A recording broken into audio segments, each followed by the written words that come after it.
Grabe ang pasabog ng ex ni Anthony Jennings at nadawi pa po nito si Maris Racal. Narito pong report. Pahating gabi ng Martes, nang mag-post ng Instagram story ang ex-girlfriend ng aktor na si Anthony Jennings, sabi ni Jamela Villanueva, matapos niyang marinig ang mga salita patungkol sa kanya at ng kanyang pamilya, ay hindi na niya kayang manahimik pa. Nagpapasalamat naman daw siya kay Anthony sa pagsisiwalat ng totoo.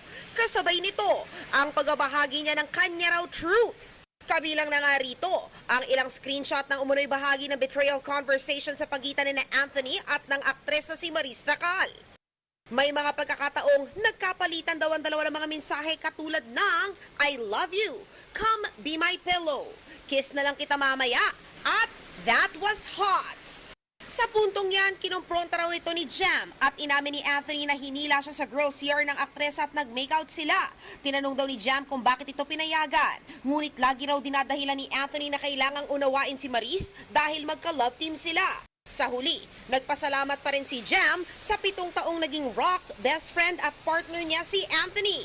Mensahe niya sa ibang mga babae, huwag siyang gagayahin na tumagal ng 3 buwan bago niya natanggap ang realidad ng sitwasyon. Hinayaan daw niya itong mangyari sa pag-aakalang ito ang paraan para suportahan sina Anthony at Maris noon.